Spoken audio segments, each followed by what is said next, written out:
আজকে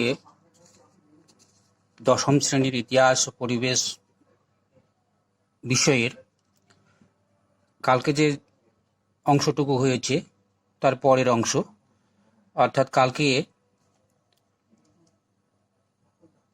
বহু বিকল্প ভিত্তিক প্রশ্ন এবং অতি সংক্ষিপ্ত উত্তর ভিত্তিক প্রশ্নের কিছু সলভ এবং উত্তর আমরা করেছিলাম। আজকে তার দ্বিতীয় অংশ, অর্থাৎ অতি সংক্ষিপ্ত উত্তরভিত্তিক প্রশ্নের পরবর্তী যে প্রশ্নগুলো রয়েছে সেই প্রশ্নগুলোর উত্তর নিয়ে আমরা আলোচনা করব এবং সঠিক উত্তর কি সেটা আমরা বের করার চেষ্টা করব। আজকের প্রশ্নগুলো দেখো,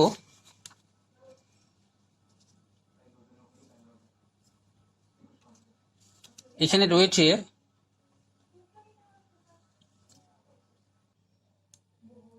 অতি সংক্ষিপ্ত উত্তরভিত্তিক প্রশ্নের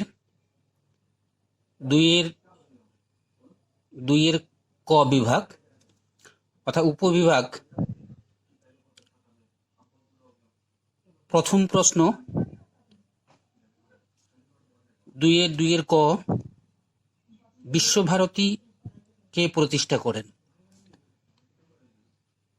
এখানে দেখো তোমরা, বিশ্বভারতী কে প্রতিষ্ঠা করেন?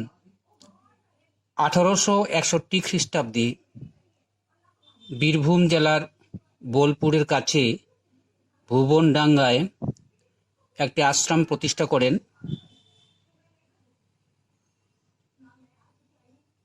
কবিগুরু রবীন্দ্রনাথ ঠাকুর, তার পিতা দেবেন্দ্রনাথ ঠাকুর। এই আশ্রম পরবর্তীকালে রবীন্দ্রনাথ ঠাকুর নতুন নামকরণ করেছিলেন শান্তিনিকেতন।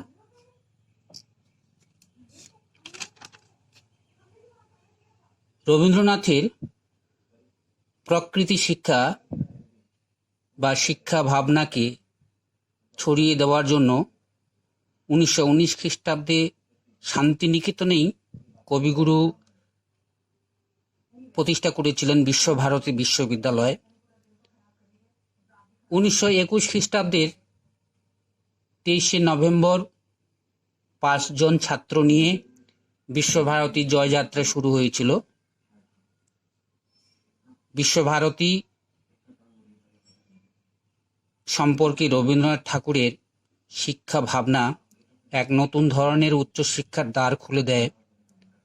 তোমরা জানো, এক সপ্তাহ ধরে বিশ্বভারতী নিয়েও একটা অশান্তি শুরু হয়েছে। সেই প্রকৃতি শিক্ষার আঙিনা, বিশ্বভারতীর খোলা অঙ্গন আজ কলুষিত। তো মোট কথা, আমরা এই আলোচনার মধ্য দিয়েই আমরা উত্তরটা খুঁজে পেয়েছি।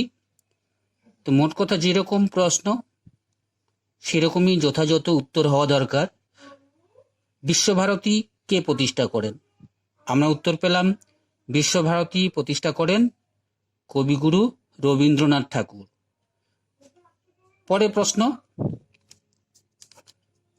প্রশ্ন দুইয়ের খ নম্বর, মুকুটহীন সম্রাট কাকে বলা হয়?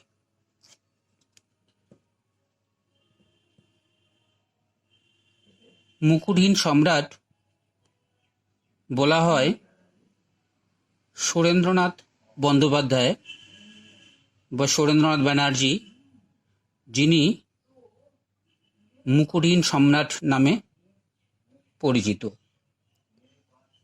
এরপরে প্রশ্ন গ নম্বর, শিশু শিক্ষা গ্রন্থের রচয়িতা কে? শিশু শিক্ষা একটি গ্রন্থ শিশুদের জন্য রচিত। তোমরা হয়তো ছোটবেলায় সবাই পড়েছ। শিশু শিক্ষা 1849 খ্রিস্টাব্দে মদনমোহন তর্কালঙ্কার মহাশয় এই শিশু শিক্ষা গ্রন্থটি রচনা করেন। এই শিশু শিক্ষা গ্রন্থের একটি বিখ্যাত কবিতা পাখি সব করিরব রাতি পোহাইল। তো আমরা এই প্রশ্নের উত্তর পেলাম। শিশু শিক্ষা গ্রন্থটি রচনা করেন মদনমোহন তর্কালঙ্কার মহাশয়। পরের প্রশ্ন দেখো, পরের প্রশ্ন, বঙ্গভঙ্গ কবে রদ হয়? বঙ্গভঙ্গ কবে রদ হয়? 1905 খ্রিস্টাব্দে লর্ড কার্জন বাংলাকে ভাগ করার পরিকল্পনা করেছিলেন। পরকে বলা হয় বাংলাকে ভাগ করার অর্থ বাংলা অর্থাৎ বাংলার দুইটা বৃহত্তম জনজাতি হিন্দু এবং মুসলিম সম্প্রদায়কে ভাগ করার জন্যই লর্ড কার্জন এই বঙ্গভঙ্গ করেছিলেন। তো পরবর্তী ক্ষেত্রে বঙ্গভঙ্গ যেদিন কার্যকর হয় তারপর থেকেই এক বৃহত্তর আন্দোলন গড়ে ওঠে, যেটাকে বলা হয় বঙ্গভঙ্গ বিরোধী আন্দোলন। এক বৃহত্তর আন্দোলনের মধ্য দিয়ে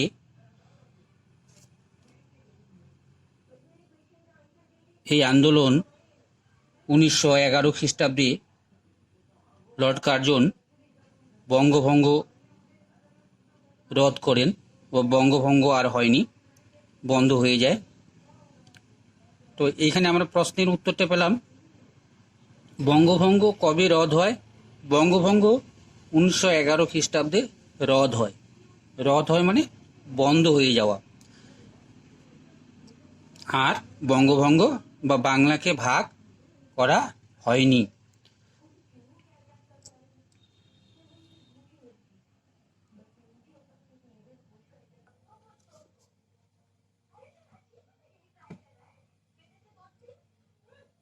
বাইরের থেকে এসেই যে কোনো সাবান দিয়ে ভালো করে হাত ধুবে এই করোনা আবহে বা করোনা ভাইরাসের হাত থেকে বাঁচার জন্য অবশ্যই সাবান দিয়ে হাত ধুতে হবে। সেই সঙ্গে বাইরে বেরোনোর সময় মুখে মাস্ক লাগিয়ে বেরোতে হবে। সামাজিক দূরত্ব বজায় রাখতে হবে।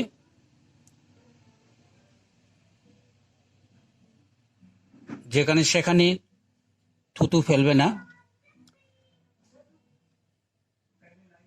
বাড়িতেই থাকবে।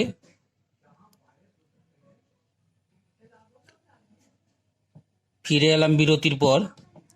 পরবর্তী প্রশ্ন, স্বাধীনতা দিবস কবে থেকে পালিত হয়? 2 নম্বর, স্বাধীনতা দিবস কবে থেকে পালিত হয়? 1930 খ্রিস্টাব্দে 26শে জানুয়ারি ভারতের জাতীয় কংগ্রেস এই দিনটিকে স্বাধীনতা দিবস হিসেবে প্রথম পালন করে। পরবর্তী ক্ষেত্রে 1947 খ্রিস্টাব্দে 15ই আগস্ট ভারতবর্ষ স্বাধীন হলে 26শে জানুয়ারি এই দিনটি পরে প্রজাতন্ত্র দিবস হিসেবে পালিত হয় এবং স্বাধীনতা দিবস যে দিনটি সেটা হলো 15ই আগস্ট। এখানে এই প্রশ্নটা, অর্থাৎ স্বাধীনতা দিবস কবে থেকে পালিত হয়, এই প্রশ্নের উত্তর হবে 1930 খ্রিস্টাব্দের 26শে জানুয়ারি থেকে স্বাধীনতা দিবস পালিত হয়। উত্তরটা পেয়ে গেলে পরবর্তী প্রশ্ন 2 নম্বর, কালিব্রাজ নামে কারা পরিচিত? গুজরাটের সুরাট জেলার বারদৌলি তালুকে নিম্ন বর্ণের মানুষদের বলা হয় কালিব্রাজ। এরা উচ্চ বর্ণের মানুষের ক্ষেত মজুরের কাজ করত, ভাগ চাষি কিংবা শ্রমিক হিসেবেও এরা কাজ করত। আর উচ্চ বর্ণের মানুষদের বলা হতো উজালিব্রাস। অর্থাৎ সুরাট জেলা বারোদৌলি তালুকে নিম্ন বর্ণের মানুষ কালিব্রাস নামে পরিচিত, আর উচ্চ বর্ণের মানুষ উজালিব্রাস নামে পরিচিত। আমরা পেয়ে গেলাম। এর পরবর্তী প্রশ্নগুলো দেখো। 3 সংক্ষিপ্ত উত্তর লেখো। মান 2, অর্থাৎ 2 নম্বরের প্রশ্নের উত্তর, সংক্ষিপ্ত উত্তর লেখো। এখানে যে প্রশ্নগুলো রয়েছে, দ্বিতীয় পার্বিক মূল্যায়নের জন্য নির্ধারিত যে প্রশ্নগুলো রয়েছে, এই প্রশ্নগুলো আমরা কিছু আলোচনা করব। প্রথম প্রশ্ন, চৌরিচৌরা ঘটনাটি কি?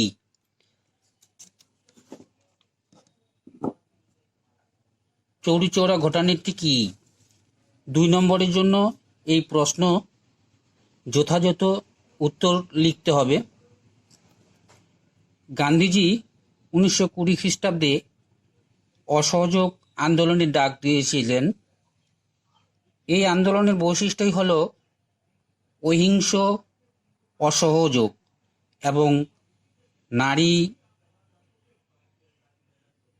অংশগ্রহণ, অর্থাৎ নারীদের অংশগ্রহণ।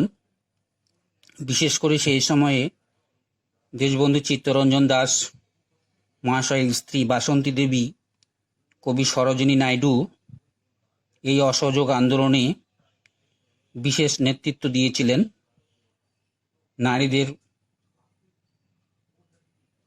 আন্দোলনে সামিল করেছিলেন। 1922 খ্রিস্টাব্দে 5ই ফেব্রুয়ারি কিছু উন্মত্ত মানুষ, একদল উন্মত্ত জনতা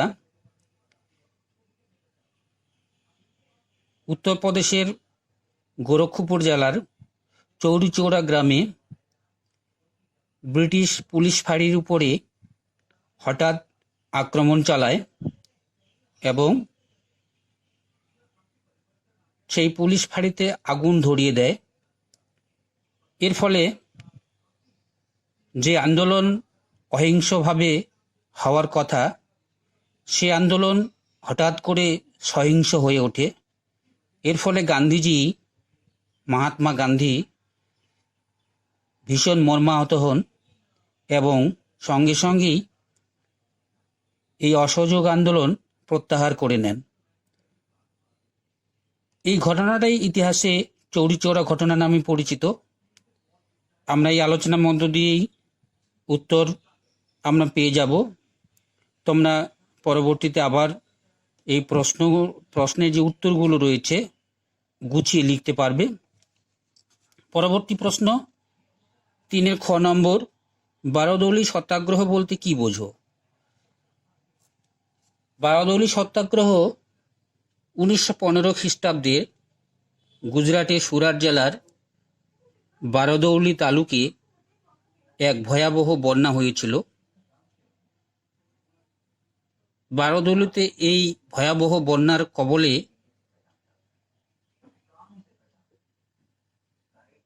সব ফসল নষ্ট হয়ে গিয়েছিল। তা সত্ত্বেও কৃষকদের উপর প্রায় 30% কর বৃদ্ধি করা হয়েছিল। ফলে নিরুপায় হয়ে 1928 খ্রিস্টাব্দে গুজরাটের বারদৌলি তালুকের সমস্ত কৃষক এক আন্দোলন শুরু করেছিল, যা বারদৌলি সত্যাগ্রহ নামে পরিচিত। পরবর্তী প্রশ্ন অর্থাৎ 3 গ, শ্রীরামপুর ত্রয়ী বলতে কি বুঝো? তোমরা জানো ব্রিটিশরা ভারতবর্ষে ব্যবসা বাণিজ্যের সঙ্গে সঙ্গে তারা ধর্ম প্রচারেও চলে আসে।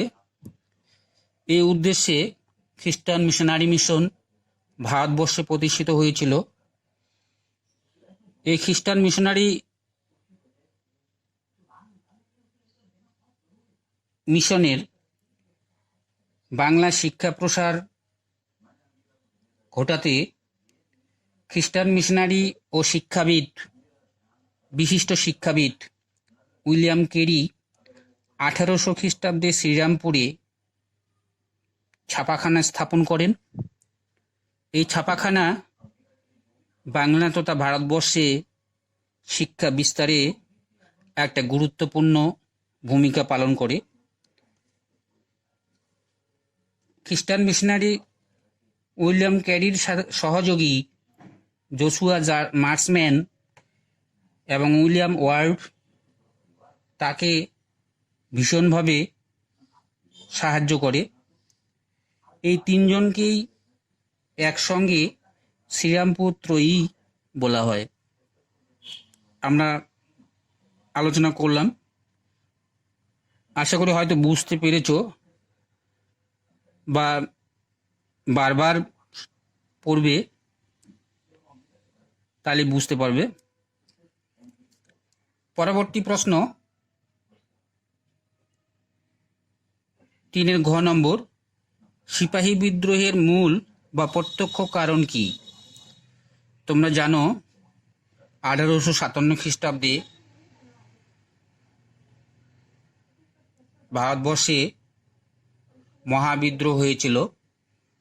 তার বিভিন্ন কারণ রয়েছে, সামাজিক কারণ, অর্থনৈতিক কারণ, সামরিক কারণ, ধর্মীয় কারণ, অনেকগুলো কারণ রয়েছে। এখানে আমাদের মূল কারণ অর্থাৎ প্রত্যক্ষ কারণ কি সেটা আমাদের বলতে হবে। সিপাহী বিদ্রোহের মূল কারণ বা প্রত্যক্ষ কারণ, এক সময় অর্থাৎ 1857 খ্রিস্টাব্দের সমসাময়িক ইংল্যান্ডে এনফিল্ড রাইফেল নামে এক বন্দুক সৈনিকদের কাছে আছে। এই বন্দুকের বা এনফিল্ড রাইফেলের বিশেষত্বই হচ্ছে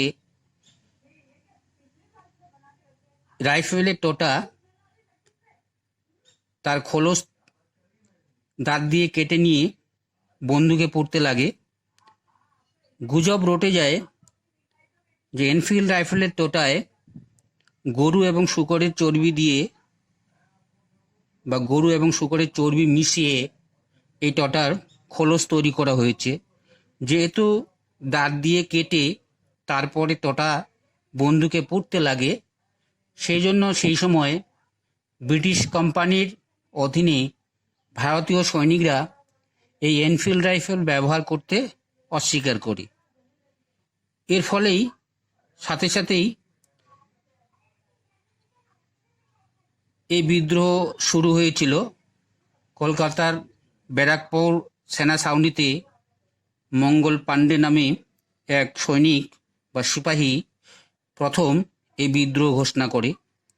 তাহলে তোমরা বুঝতে পারলে সিপাহী বিদ্রোহের প্রত্যক্ষ বা মূল কারণ কি। এরপরে আরেকটা প্রশ্ন রয়েছে 9 নম্বর, ইলবার্ট বিল কি? ইলবার্ট ছিলেন ব্রিটিশ পার্লামেন্টের আইন সচিব কোর্টনি ইলবার্ট। ভারতে ব্রিটিশ শাসন শুরু হলে ভারতবর্ষের অপরাধীদের বিচার কেবলমাত্র ব্রিটিশ বিচারকরাই করতে পারত। অপরাধীর বিচার ভারতীয় বিচারকদের সে ক্ষমতা বা অধিকার ছিল না। কোর্টনি ইলবার্ট আইন সচিব, তিনি একটি বিল পাশ করলেন। এই বিলে বলা হলো যে কোনো ভারতীয় অপরাধী, সে ভারতীয় অপরাধী হোক বা ইংরেজ অপরাধী হোক, তার বিচার করার ক্ষমতা ভারতীয় বিচারকদেরও থাকবে এবং সেই সঙ্গে ভারতীয় বিচারকদের সঙ্গে ইউরোপীয় বিচারকদের একটা সমান অধিকার দানের কথা উল্লেখ হয়। এই বিল ইলবার্ট বিল নামে পরিচিত, যদিও পরবর্তী ক্ষেত্রে ইউরোপীয় আন্দোলনের ফলে, এক বৃহত্তর আন্দোলনের ফলে এই ইলবার্ট বিলের বেশিরভাগ উদ্দেশ্যই নষ্ট হয়ে যায়। যাই হোক, আজকে অনেক আলোচনা হলো। পরবর্তীতে এর পরবর্তী যে প্রশ্নগুলো রয়েছে সেগুলো নিয়ে আমরা আলোচনা করব। আজ এই পর্যন্তই।